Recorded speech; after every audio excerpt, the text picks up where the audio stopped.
What's up, YouTube? South Beach Labs here, aka Ralph. In today's video, I'll be talking about PSA grading and if it's even worth it in 2025.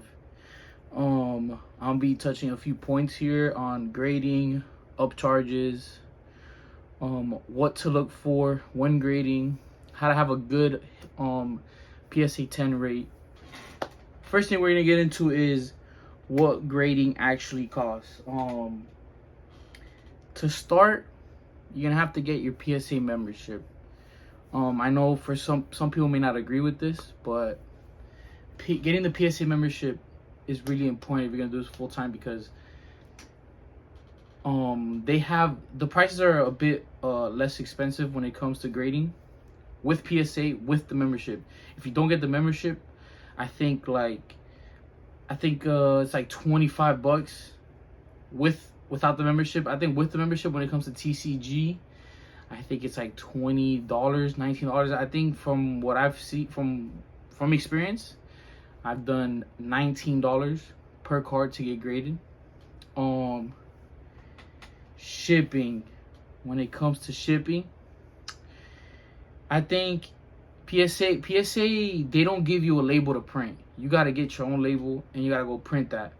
So that there is already $5. I get mines off of Pirate Ship. So with the membership, $125. Shipping $5. We're gonna get into the raw cost of the. We're gonna get into buying raw cards, basically the cost of buying raw cards. You guys, you gotta keep in mind when you're buying a raw card, especially through eBay, because that's where I buy. I buy mainly through eBay. These cards, you gotta be very careful. You gotta look at pictures. If these listings don't have pictures, do not bother. Offer the lowest price. Send offers. I rarely do buy it now unless it's a crazy card that has crazy upside and the pictures are really good quality. I suggest always send offers. Usually if buyers are willing to sell that product, they'll get rid of it pretty fast. But if not, guys, move on. There's plenty of ways to get cards. It's not just eBay. I do eBay because I'm very introvert. I don't like going outside, so I like to just stick to eBay. I've had good results on eBay, but you gotta make sure you look at pictures before doing anything. Look at pictures. Look at pop report. Make sure these cards have a good 10 rating. When it comes to Japanese cards, a lot of these cards have good 10 rating, and they tend to get a lot of PSA 10s, and prices do fluctuate. If you know, Japanese cards, they don't have a good upside because they gem good. That's why English cards go for a lot. For example, Umbreon Japanese Umbreon right now, I think it's like 400 raw. At a PSA 10, it's like 500. If you take into account fees minus the eBay fees of 15%, I think you'll end up netting about what, $50 in profit, 50, 60. But if you get an Umbreon English version, I think retail is a bit more. I'm gonna blindly say 600 or 700, but at a 10 is like $1,000. It has a good upside because the quality on it is not the best, so 10s are a bit harder. So guys, do your research on cards. Make sure you're grading the correct cards. Take into account fees, take into account shipping and membership. Membership is important. Again, membership is important if you plan on doing PSA full time. Not like I'm gonna just get it to grade this batch and then move on. No, get it if you're gonna be grading all year round. I highly suggest the PSA membership. As apart from membership, supplies, you need to get supplies. A lot of people clean their cards. I don't do that. I don't like to touch the card.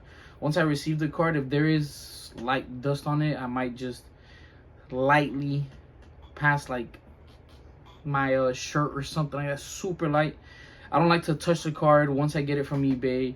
I like to check it, of course. I have a light with a magnifying glass in the middle, and that's how I check for surface scratches. That's how I check for corner dents. Take a better look at centering. But yeah, you gotta take into account supplies. PSA, you gotta remember, PSA wants their cards in top loader ones. Not top loader ones, card saver ones. My apologies. They want them in card saver ones, not in top loaders, not in mags. I've seen people around saying that it works fine with top loaders. I'm not gonna take the risk because I already have to wait 2 months for a batch return. Last thing I want is something to happen because I decided to send things in top loaders instead of card saver ones. So you gotta get you a pack of card saver ones. You gotta get you card sleeves, penny sleeves. I like to put my card saver ones in plastic team bags, so that way it prevents dust from getting into the card saver one and extra stuff. So guys, remember PSA membership, 125 if I'm correct. Your raw card, that depends. If you do good research, there's some cards that cost 20 with a PSA 10 and upside return of like what, $100, so you can have good margins there. When you're buying raw cards, you gotta add $19 to whatever you purchase. If you buy a raw card and that card comes out to $30, you gotta do the math in your head and add $19 off the bat. That's because that's the grading cost if you do plan on grading it. Supplies, card saver ones, penny sleeves. Guys, again, I'm gonna make sure before I move on to the next point, send your cards in card saver ones, penny sleeves, and those cards, put them in team bags to prevent dust from getting in there, to prevent a lot of stuff. Don't try to send stuff in top loaders. I'm not gonna take the risk. If you are a risk taker and you want to do that, you can go ahead and do that, but I won't do it. I don't suggest it. Why? Waste of time. Next thing I want to get into, PSA upcharges. They upcharge. Luckily, I haven't gotten upcharged because I haven't been sending cards with crazy PSA 10 returns, but I am working on a batch right now that has cards that if they do 10, it will cost a lot of money, and they do upcharge. I haven't experienced it. Again, I haven't experienced the upcharges, but I've seen videos. I've seen plenty of PSA videos, and yes, they do upcharge on certain cards. If your cards exceed a certain worth, they'll upcharge it. It's what they do. I can't really talk too much about it. I don't know how it really works. Again, I am new to all this. I'm new to Pokemon grading. I'm new to PSA grading. So I can't really dabble in too much about upcharges, but I know they do upcharge. Second thing, time delays. Remember, sometimes they'll put on once you submit a card and they receive it, they'll give you a date. If you have the app, you'll see the date. It'll tell you estimated return. Let's say, for example, I have a batch coming in next month, September. Sometimes it'll come in September, sometimes it'll be earlier, sometimes it'll be a little later. There is time delays. You gotta keep it. The reason I mention time delays is you gotta keep it to account when you're doing these researches. You gotta make sure it's worth the wait. Last thing you want is to do research on a certain card, make what, $10 profit. So now you just waited 2 to 3 months, maybe even 4 months to what, profit $10. You're better off just doing DoorDash, unfortunately, but that's the business. So yes, upcharges, time delays,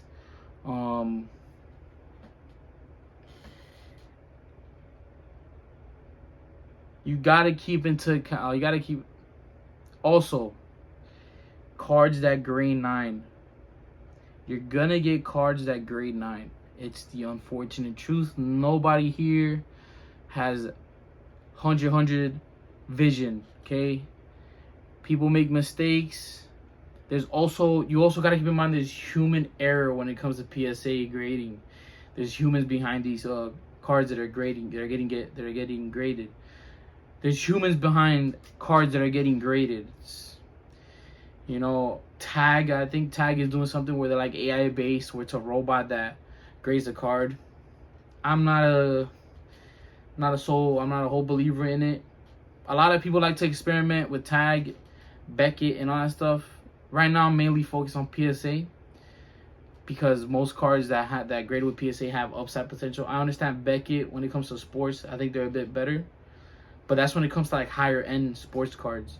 But PSA 9s, it's unfortunate, but it's gonna happen. So in order to prevent that, guys, please make sure you do your best research. Again, I buy on eBay. If you want to go to a card store, you can. It's way better. I suggest going to a card store just because when you go to buy a card, you avoid a lot of fees, especially when you go with cash. Card stores. If you live by a place that has a lot of card shows, that's also a good place to get good deals.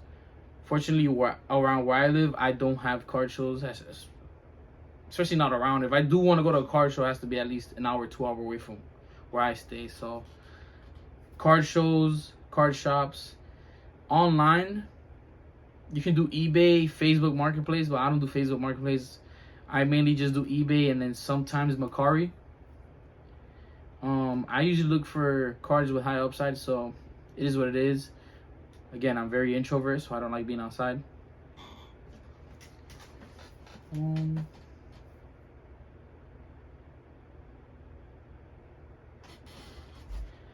Another important tip that I want to get into: market dips. Okay, guys, when you send in a card, for example, today, that card is not gonna come back for the next 2 to 3 months. Again, I'll repeat it again. During that time period, these markets are gonna move. Pokemon markets are very volatile. They move. Sometimes you'll get a card that's selling for one thing today, then in 2 to 3 months, they're selling for a whole nother price. It could work against you and it could work with you. Sometimes you could get lucky and a card might sell for 20x the price because something happened in those 2 to 3 month span. Sometimes that card cannot be worth anything by the time it comes back. Something happened, maybe it got reprint, maybe the set got a reprint, maybe anything could get in the way of it, and something happening. At the end of the day, the Pokemon market is very volatile. So yes, keep into account market dips. It happens every day. I've graded cards that are, at least with sports wise, I've graded cards that are worth something one day, and then by the time they come back, they're worth another because more people started grading them. People already had them in the grading. People already had them grading. PSA 10s started to come back. People started posting up their PSA 10s, undercutting each other, etc. Got to keep into account all these things, guys.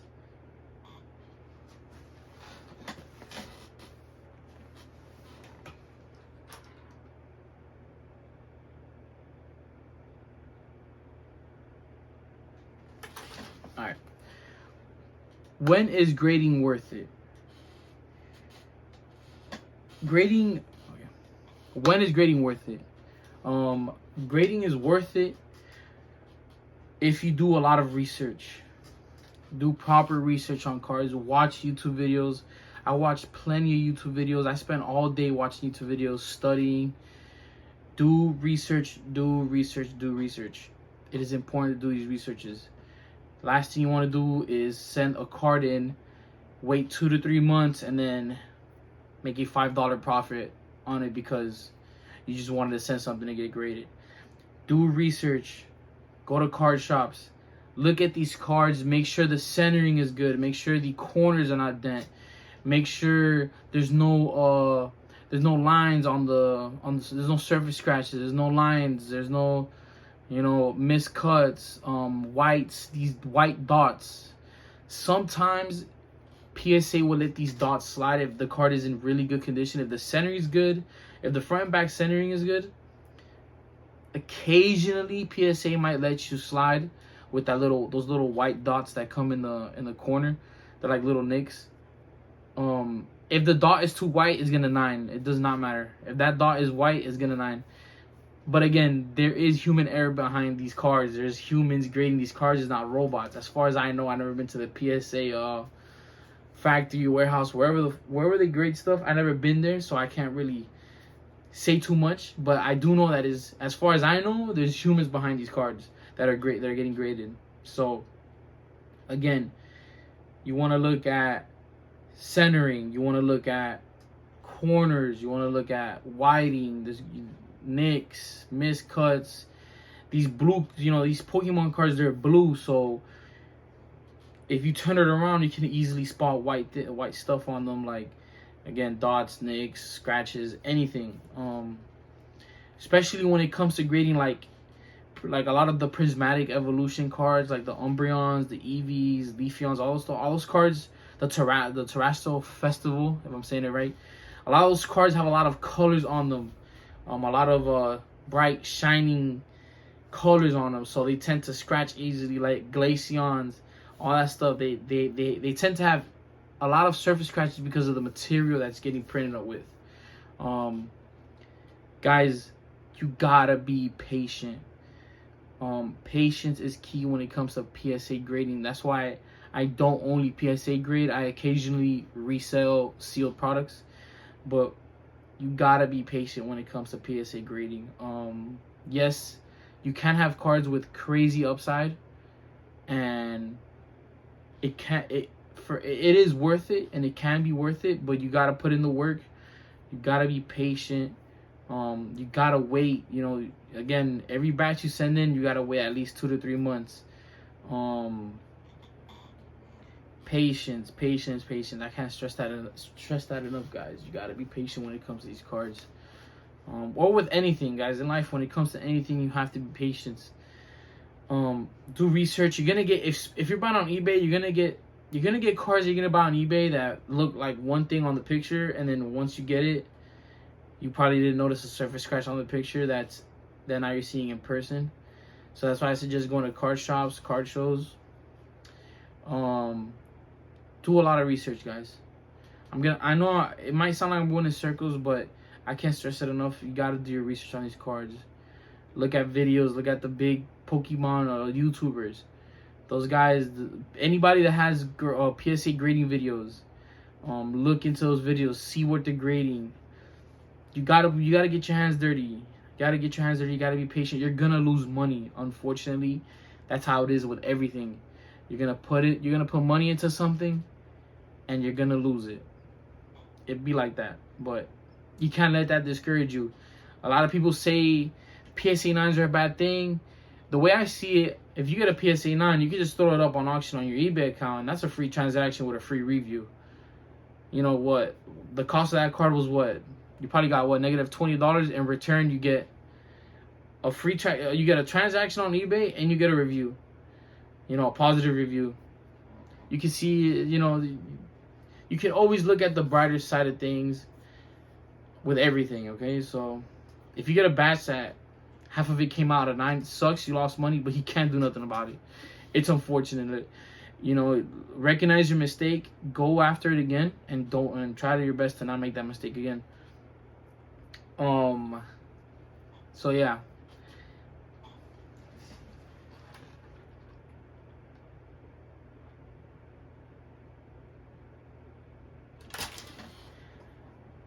Also, keep track of profits, guys. You gotta keep track of profits. I suck at that. I'm getting better at it now. You gotta keep track of profits. You gotta know where your money's going. Where's your money going? Especially if you're not disciplined, like me. There was a point where I was not disciplined with my money, and I didn't know where it was going. I was just blindly grading things, and it just wasn't going anywhere. So you gotta make sure you keep track of your supplies, shipping, all those kinds of transactions. Even if you're not a business in general, if you're just trying to make money with grading, you gotta know where your money's going.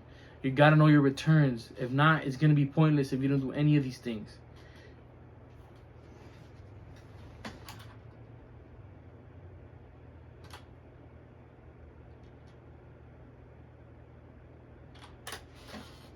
Now, for the final part of the video, and my personal 2 cents on all of this, and just to basically summarize everything, you gotta be strategic. You gotta strategize. Example, I think the Destined Rival set came out a few months ago. Don't go in buying the chase and then sending it to get graded. that is a setup for disaster, for the simple fact that that chase card is gonna go down in price. That chase card is not gonna cost the same weeks after that drop. You kind of want to let things settle down. I think the white flare and the black bolt, that's the one that just came out now. You gotta let these prices settle. You gotta let the market settle. You gotta be strategic. Another tip, you gotta build batches.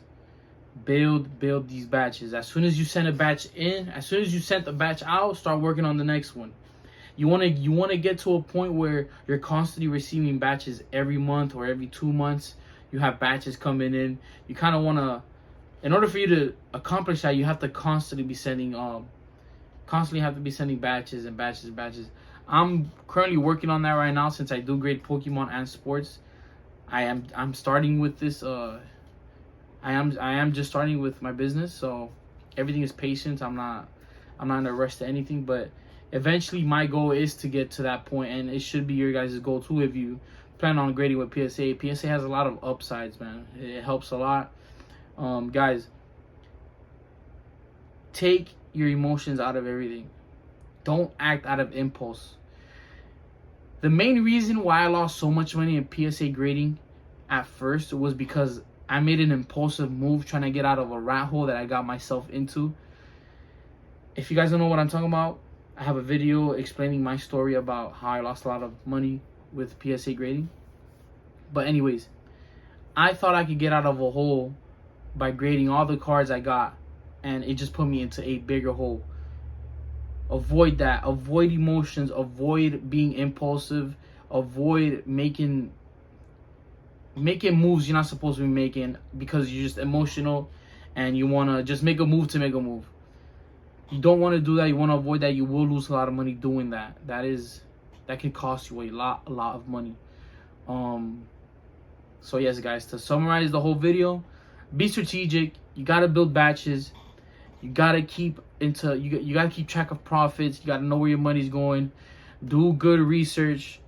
Look at cards. I will be making a video on what to look for when it comes to grading cards or pre-grading cards. How I do it. My last Pokemon batch, if you guys see my PSA review video, I got, I think, like a 75% 10 hit rate on my first batch, which is not bad. Again, they were Japanese cards, but on this next batch I have English cards in there. But so I think I am a little bit credible. I can't say my 2 cents about grading and what to look for when it comes to cards. So yes, guys, again, thank you so much. If you got to this part of the video, please leave a like, please subscribe. I will be making these videos weekly. I'll try to get a video up, 2 to 3 videos up at least once a week. I'll try my best. I am just starting out. I am a newbie right now. As I'm making this video, I only have 7 subscribers. So really curious to see how far I can take this journey. I don't plan on going anywhere, at least not now. More PSA review videos coming out. More videos coming out, tips, advice, anything you guys want, anything you guys need, leave it in the comment section down below. Criticize me, say anything you want. If I look dumb, tell me I look dumb. If I'm this, tell me, let me know. Talk to me in the comments. I'm not a big channel, so I'll probably look at the comments and see them and feel some type of way. But yes, guys, I do stream on Twitch, Ralphie TV. I do be playing MLB. We're kind of nice with it, I ain't gonna lie. But southbeachslabs.com, that's where I have all my slabs. Might have some seal product coming soon, I don't know. But for the most part, I have all my slabs on there, all my PSA 10s. My PSA 9s, I usually put them up on eBay. I think I've sold all my PSA 9s already. So, yeah, guys. Love you guys. Take care. Thank you for the love. Thank you for the support. See you guys in the next one.